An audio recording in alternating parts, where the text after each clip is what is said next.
여러분 안녕하십니까? 여수 MBC 뉴스데스크입니다. 후쿠시마 오염수 방류에 대한 불안감 때문에 휴대용 방사능 측정기를 찾는 분들 있으시죠? 지자체에서도 자체 예산을 들여 휴대용 측정기를 구매하고 있는데요.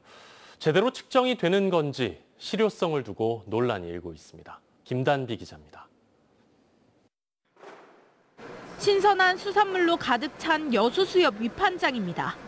경매전인 생선에 휴대용 방사능 측정기를 갖다 대자 금방 수치가 나옵니다. 측정값은 0.1 마이크로시버트, 일상생활에서 접할 수 있는 방사선 수치입니다. 여수시는 휴대용 방사능 측정기 4대를 이용해 일주일에 3번 이상 수산물 점검에 나서고 있습니다. 그 이상의 수산물의 방사선이 방출이 되고 있으면 알람을 울리게끔 만들어놨습니다. 이상이 나오면 우리 정밀기관에 정밀 의뢰하고 있습니다. 일본의 후쿠시마 오염수 방류 이후 자체적으로 휴대용 방사능 측정기를 갖춘 지자체가 늘고 있습니다. 순천시와 고흥군도 수산물에 대한 불안감 해소를 위해 자체 방사능 측정기를 구매했습니다. 하지만 시민들은 순식간에 이뤄지는 검사 결과를 믿기 어렵다는 반응입니다. 시민 환경단체도 회의적입니다. 휴대용 측정기는 방사선 종류 중 감마선만 확인할 수 있어 정확성이 낮다고 지적합니다. 식품뿐만 아니라 주변 모든 방사능까지 측정되는 것도 문제로 꼽습니다. 식품에서 방사성 물질을 측정할 수가 없습니다. 예산 낭비에 불과하고 어떻게 보면 시민분들에게 그냥 보여주기식. 전문가들은 측정기가 가지는 한계는 있지만 효과가 없는 것은 아니라는 입장입니다. 대신 맹신하는 것은 피하고 안심하기 위한 용도로 사용할 것을 권했습니다.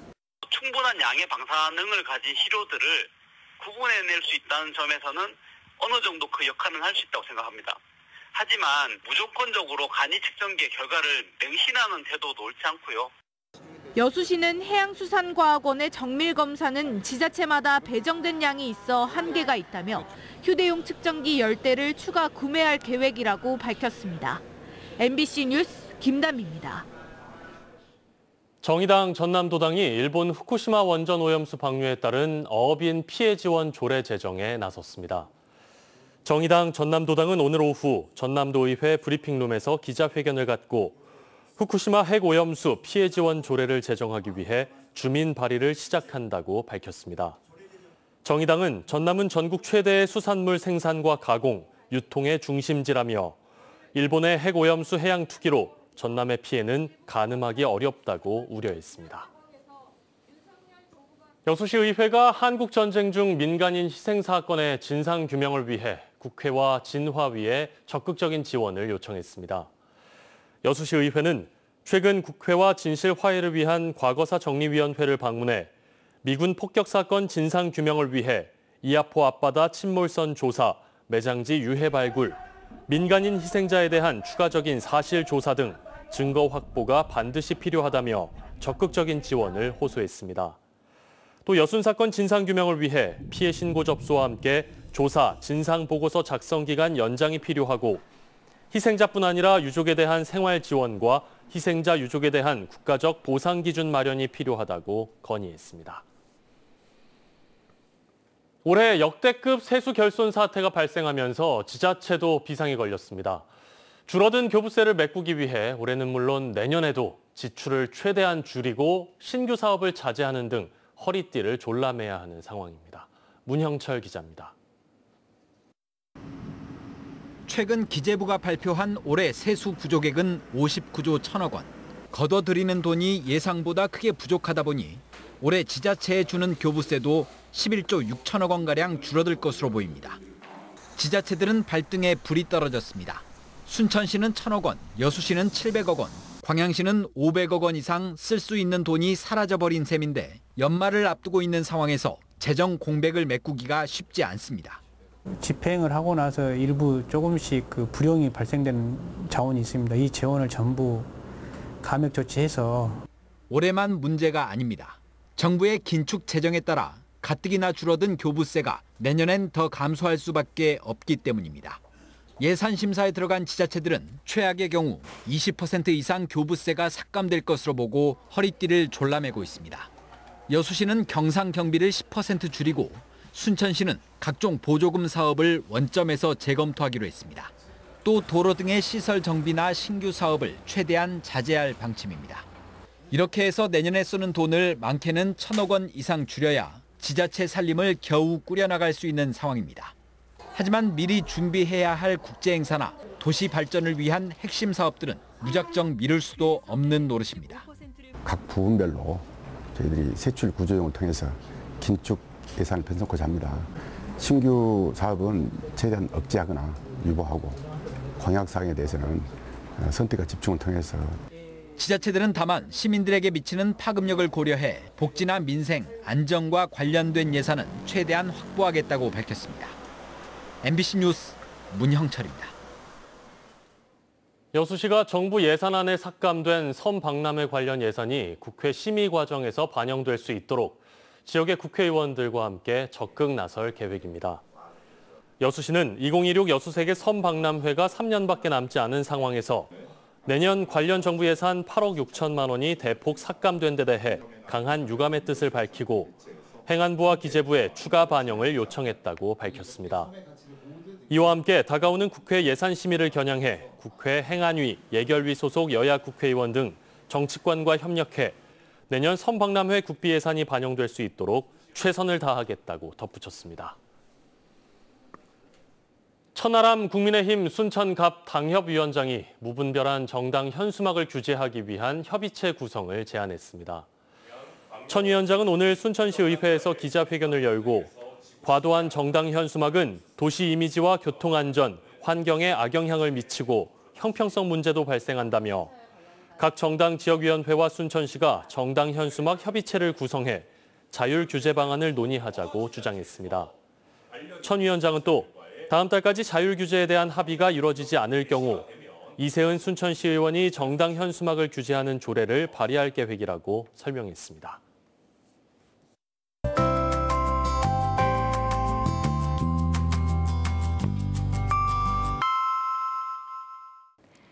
날씨와 생활정보 정리해드리는 생활포커스입니다. 순천시 왕조 1동의 마실 미니갤러리가 가을을 맞아 김순덕 할머니의 동화 그림을 새롭게 단장해 전시합니다. 김순덕 할머니는 손주를 돌보며 한국의 전래동화 등 100여 점의 다양한 동화 그림을 표현한 할매 작가입니다. 얼마 전 강진에서 전남 귀여학교 9기가 개강했습니다. 전국의 귀여 희망자 20명이 귀여 정책 수업과 현장 견학을 통해 안정적으로 어촌에 정착하는 법을 배울 예정입니다. 추석 명절을 앞두고 여수소방서와 119 생활안전 순찰대가 호명 내동마을을 방문했습니다. 소방대원들은 독거 어르신 등 재난 취약 가정을 방문해 가스 차단 타이머와 가정용 상비 약품 등을 전달했습니다. 오늘까지 오락가락 비가 내렸습니다. 비구름대가 동해안으로 물러가면서 전남 동부 지역에 내일 비는 그치겠습니다. 다만 내일까지도 흐리고 구름 많은 날이 이어지겠습니다. 비가 지나며 기온은 많이 떨어졌습니다. 오늘 낮 기온 25도 안팎에 그쳤는데요. 내일 낮 동안은 다시 2, 3도가량 기온이 오르겠습니다. 그래도 30도를 밑돌면서 더위는 물러갔습니다. 아침 기온은 조금 더 내려갑니다. 고흥의 아침 기온 내일은 18도, 모레 16도로 서늘하겠습니다. 자세한 지역별 기온 보겠습니다. 내일 아침 기온은 여수가 21도, 광양과 순천 19도, 고흥은 18도로 출발합니다. 한낮 기온은 여수와 고흥 26도, 광양 27도, 순천은 28도로 오늘보다 2, 3도 높아지겠습니다.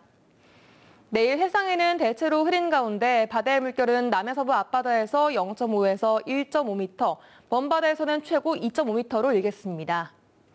여수의 내일 만조 시각은 오후 1시 20분, 간조 시각은 오후 7시 40분입니다. 지금까지 생활포커스 송유라였습니다. 다음 뉴스입니다. 자본금 없이 아파트 수백 채를 사들이고 100억 원대 전세 보증금을 편취한 임대사업자들이 징역형을 선고받았습니다. 광주지방법원 순천지원은 2018년부터 2년여간 광양 지역을 중심으로 세입자 174명에게 전세 보증금 102억 원을 거둔 뒤 돌려주지 않은 혐의로 재판에 넘겨진 40대 2명에게 각각 징역 5년과 4년을 선고했습니다. 재판부는 피고인들이 능력에 맞지 않는 대규모 무자본 갭 투자를 감행해 다수의 피해자를 양산했지만 사업 구상 단계에서는 임차인과의 공존을 희망했던 것으로 보인다며 양형 이유를 설명했습니다. 흉기 범행 예고글을 자신의 SNS 계정에 올린 20대에게 경찰이 구속영장을 신청했습니다. 전남경찰청 사이버범죄수사대는 여수와 순천을 대상으로 흉기 범행 예고글을 SNS에 올린 혐의로 20대 남성을 어제 경북 안동에서 붙잡았습니다. 경찰 조사 결과 이 남성은 여수에 거주하는 지인에게 채무관계 등으로 앙심을 품고 범행 예고글을 올린 것으로 전해졌습니다. 광양시가 어르신들의 경제적 부담을 덜고 대중교통을 활성화하기 위해 오는 11월부터 65세 이상 시민들을 대상으로 무료 시내버스 사업을 추진합니다. 시내버스를 무료로 이용하기 위해서는 다음 달 6일까지 신분증을 지참하고 읍면동 주민센터를 방문해 복지교통카드를 신청하면 됩니다. 광양 성황수영장이 다음 달부터 임시 휴장에 들어갑니다. 광양시는 성황수영장이 전국체전과 장애인체전 경기장으로 지정되면서 다음 달 1일부터 11월 12일까지 임시 휴장한다고 밝혔습니다. 광양시는 시민들의 불편을 줄이기 위해 광양수영장의 자유수영 레인을 확대하고 셔틀버스도 하루 3차례 운행할 계획입니다. 여수시가 코로나19 선별진료소를 계속해서 운영합니다. 여수시는 최근 코로나19 감염병이 2급에서 4급으로 전환됐지만 정부가 여전히 코로나19 감염병 위기 단계를 경계 단계로 유지하고 있고 국제 남도 음식문화 축제 등 각종 행사가 지역에서 잇따라 개최됨에 따라 시민들의 안전을 위해 선별진료소 운영을 유지하기로 했습니다. 코로나19 선별진료소는 평일과 주말, 공휴일 오전 9시부터 오후 6시까지 운영되고 추석 연휴 기간인 오는 28일부터 다음 달 3일까지도 정상 운영됩니다. 다음 달 11일 순천에서 열리는 남도영화제 시즌1 순천의 개막작과 상영작 라인업이 공개됐습니다. 남도영화제 운영위원회는 이번 영화제의 개막작으로 정다운 감독의 땅에 쓰는 시를 선정했습니다.